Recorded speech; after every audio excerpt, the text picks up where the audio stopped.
yani kinywa chako kinaweza kikatengeneza jambo likawa kubwa, kinywa cha kwako kwanza, kwa sababu unaweza ukaamuru, yani kutoka moyoni ukaamuru jambo na likatokea hivyo hivyo, ila kwa kudra za Mwenyezi Mungu, kwa sababu mzizi uliotoka chini haujawahi kushindwa kitu, kwa sababu binadamu ameumbwa kwa udongo na mzizi unatoka chini ya udongo na tiba yake ipo chini ya udongo. Yani haiwezekani kitu kikaingia kikashindwa kutoka. Fulani unaelewa, uchawi ni ulimi wako mwenyewe, kwa sababu unachokinena kwa wakati huo unaweza ukaamuru jambo fulani alafu likatokea vile vile kama ulivyoamuru. Kwa sababu uchawi ni mdomo wa kwako mwenyewe, unaweza ukafanya maajabu mengine, unaweza ukasema hivi vipi, kwa sababu kuna mti upo ambao unaweza ukaukata, ukiuamuru uko na kiberiti wa kusema uwake, unawaka. Shida, tabu, magonjwa na vitu vingi ambavyo pengine watu wengi wanakutana navyo ni kwa sababu wamesababishiwa. Leo tupo na mtaalamu wa tiba za asili ambaye anaenda kutuwekea wazi kipi huwa ni kipi na lipi huwa ni lipi. Cha msingi kuwa nami mwanzo mpaka mwisho kwenye haya ambayo unaenda kufunzwa siku ya leo, ili uweze kuelewa namna gani ambayo pengine unaweza kuwa salama kwa hapa ulipo ama kile ambacho pengine kinaendelea kwenye maisha yako. Kwa wewe ambaye ni mara yako ya kwanza kupitia katika channel hapa, basi nikombe chini ya video hii utaona maneno yameandikwa subscribe. Ukishabonyeza hayo, basi utakuwa karibu zaidi na yale yote ambayo mara zote nitakuwa nakuwekea. Kuwa nami mwanzo mpaka mwisho kwenye haya ama hii elimu dunia kubwa ambayo unaenda kujifunza siku ya leo. Shikamoo mzee wetu. Bwana, hali salama? Pole na majukumu zaidi. Shukuru Mungu.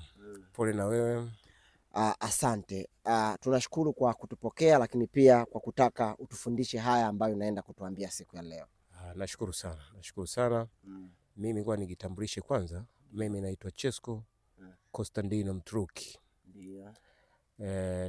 Nipo hapa kwa ajili ya tiba ndogo ndogo, na sio ndogo ndogo, ni kubwa, kwa sababu napata changamoto ya kupata watu wengi, wazee kwa vijana, wanayesumbuliwa na matatizo mbalimbali, kama vile watu wengine wanakuja wanasumbuliwa miguu, kwa kuwaka miguu inawaka, wanasema inawaka moto.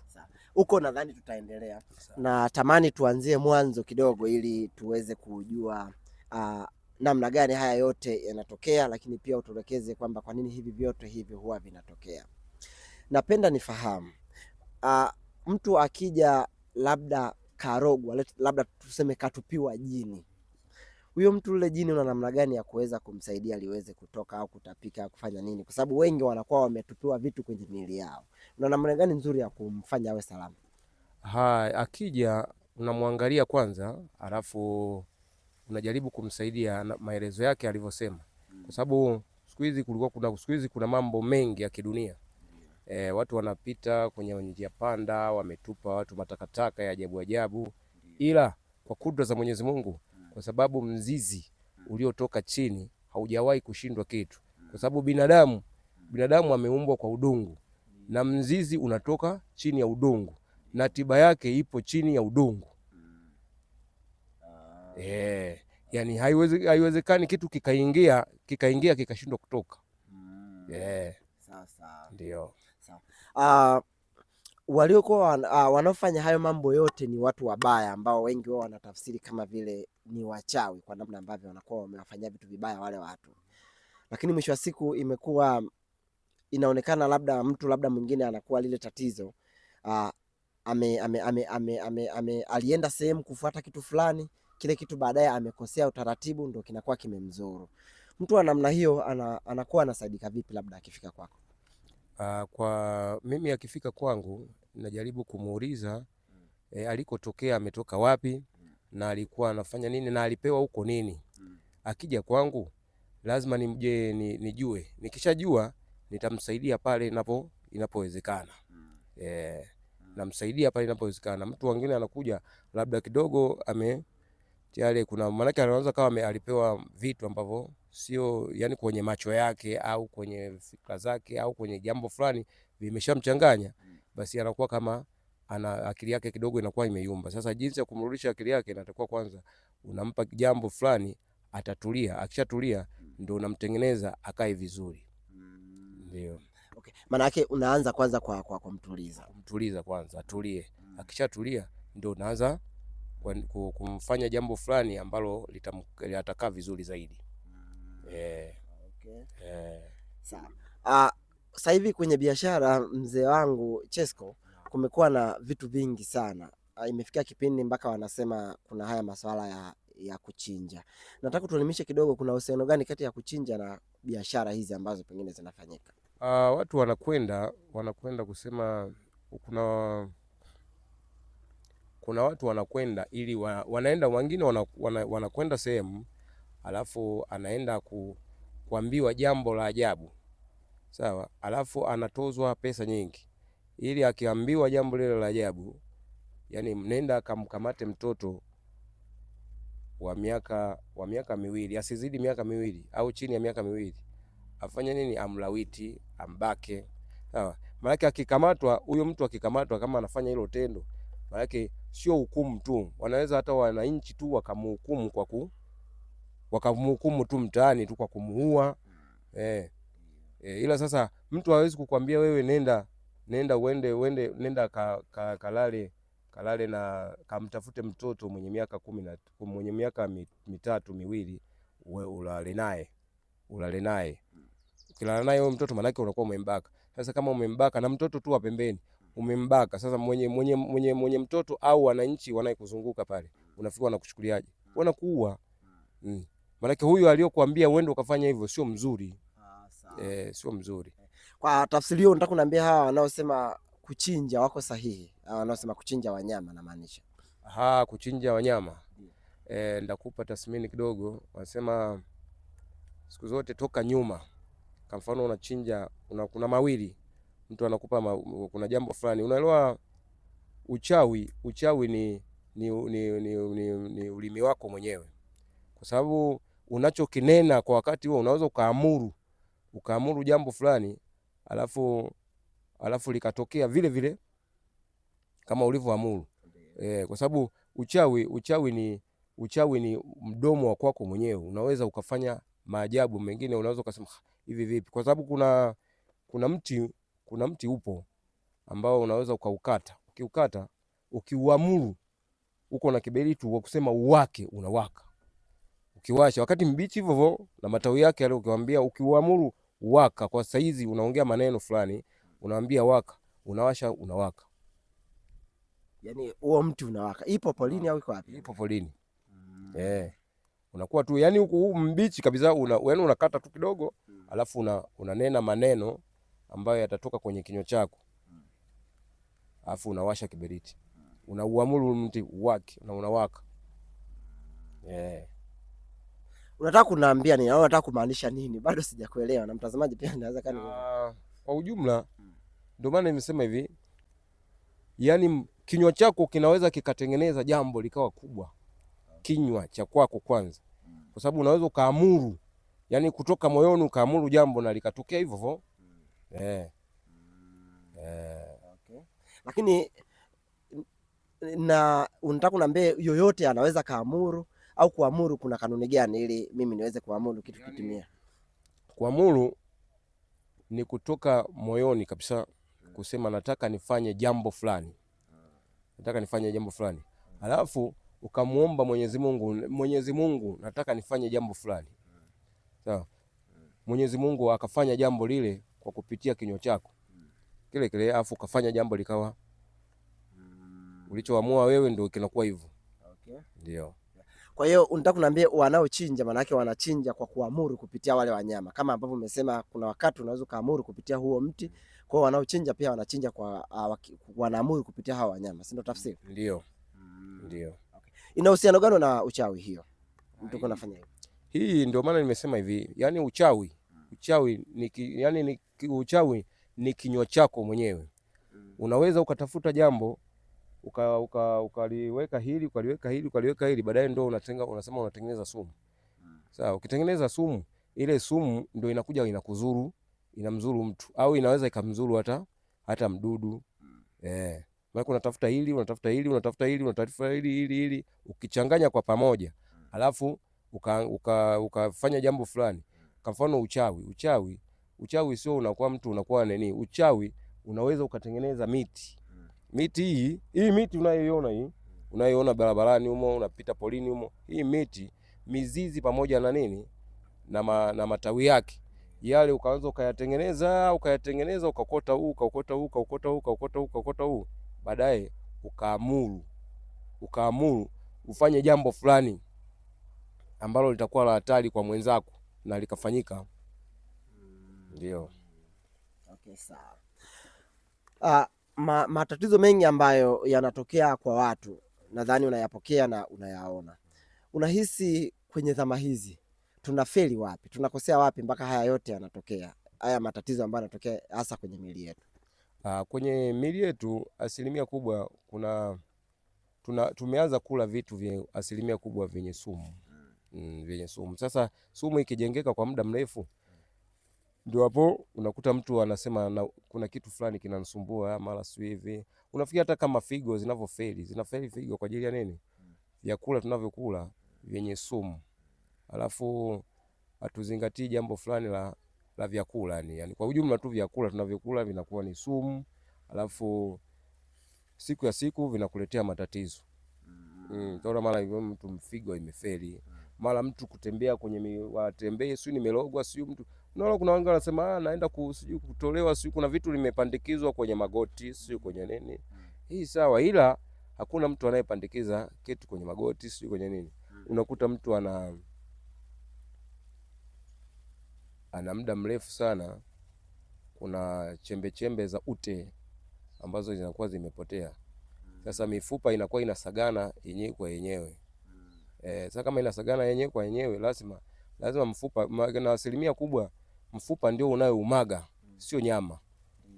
Lazima mtu aseme sio hivi, hapana. Ila sasa kuna kitu kinachoweza kikakutengenezea ute ule ukaja chap ukakaa vizuri. Ndio. Sasa mtazamaji, kuna vingi ambavyo utaweza kusikia, lakini pia hakikisha unakuwa makini ili uweze kupata hii elimu dunia ambayo siku ya leo mtaalamu wetu Chesco anaenda kutuelimisha. Wachawi wamekuwa ni watu ambao wana ukaribu sana na watu waliokufa. Nazungumza makaburini. Kuna stori ambazo wasi nasadikika na wakati mwingine watu wanaona wana ukaribu sana na watu waliokufa au makaburi kwa ujumla. Kuna uhusiano gani kati ya mchawi na haya makaburi ambayo pengine huwa wanakuwa nayo karibu kama wachawi? Unaelewa, wachawi wanakuwa jirani sana na wafwa. Na wafwa, yani kuna vitu ambavyo wanavifanya kwa wale wafwa. Wanawafanyia, kuna vitu vingi sana wanaenda kuchukua kwa wale wafwa, alafu vinatendeka tena vinarudi, wanavirudisha tena mtaani. Yani sijaelewa hapo kwamba wanafanyaje. Yani kuna vitu ambavyo wanavyokuwa wako jirani sana, kwa mfano wanavyoenda kufanya mazungumzo au vikao vyao, asilimia kubwa vyenye vikao makaburini huko kwenye miti mikubwa. Basi kuna vitu ambavyo wanakuwa wanavikule, kuna vitu wanavyovifanya ambao wanakuwa kwa ujumla tu wanakuwa wanafanya vitu vyao kwa mambo yao fulani ambao kwa undani sana siwezi kuelezea. Ndio. Okay. Na umesema wanachukua baadaye viumbe, kwa maana wanachukua nini? Wale watu waliokufa au roho au nini? Hapana, roho asilimia kubwa roho huwa inatoweka. Okay. Ila mwili ndio unaikuwa unabaki. Ila roho hapana, roho inakuwa ile nafsi. Ile nafsi ile ndio maana wanasemaga mtu anakufa mtu afu nafsi inabaki. Sasa hapo nataka tubaki hapo ili tunavyoama tuhamie kwenye kitu kingine tuweze kuelewa taratibu. Inaonekana pia kuna muda huwa wanatumia yale maji ya maiti kwa ajili ya kufanya vitu vyao viende kwa namna ambavyo stori zipo, lakini pia kwa namna ambavyo watu wanaona. Kuna uhusiano gani pia ya maji ya maiti haya ambao wanaoshea maiti na wao kuyachukua? Aha. Yaani kwa ujumla tu nitakupa kiufupi kidogo. Ndio maana kuna sema watu wanasema biashara, kuna wengine wanafanya biashara wanakuwa wanafanya hayo mambo unayosema kwa kuyachukua yale maji na kuweka kwenye biashara zao sana sana za vyakula. Kuna jambo fulani nitakurudisha nyuma kidogo. Yaani hata unafanikiwa kwa kunena maneno. Ndio maana nasema unaweza ukafanya hilo jambo kwa kunena kwa kinywa chako. Yaani wewe unakuwa unapewa imani. Yaani unakuwa umefanya jambo fulani utapata hivi.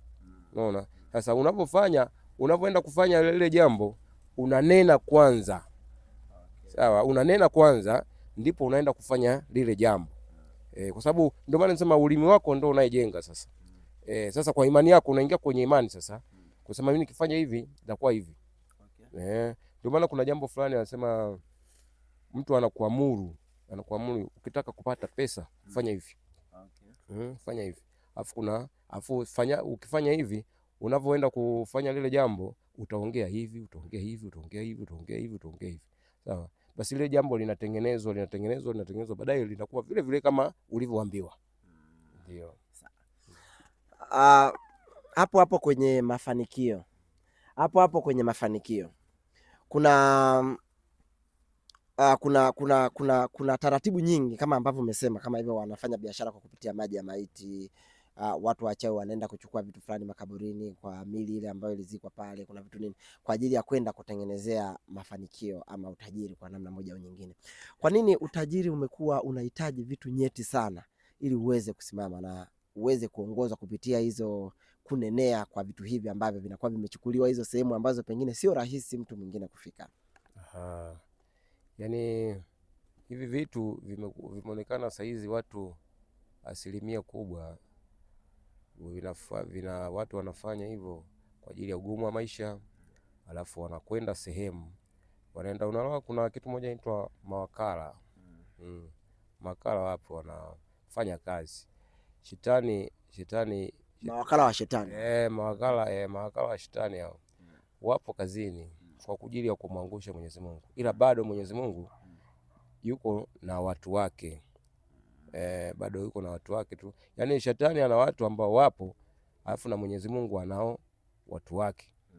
Kwa sababu hao wanavyosema mawakala, huwezi kuambia wewe unaenda sehemu alafu mtu anakuambia wewe umeenda pale unasema mimi nataka dawa ya biashara. Dawa ya biashara wakati wewe mfukoni wewe hauna hata 100. Sasa hiyo biashara unapata biashara aina gani sasa? Unataka utafute hiyo dawa, unataka dawa ya biashara, una biashara au mwingine mtu anaenda hana biashara. Sasa baadaye yule wakala sasa anakuambia bana, sasa fanya kitu kimoja hivi. Nenda kwa mama yako. Ukamwambie jambo fulani. Sawa? Na usimkamate usimkamate wala usimlevi. Muongee mkaelewana. Sasa wanapokuwa unaenda unamwambia mzazi wako kusema mimi mama kuna hili na hili na hili na hili. Mama afu baadaye unamwambia ukweli tutapata hela. Na mama anafanya nini?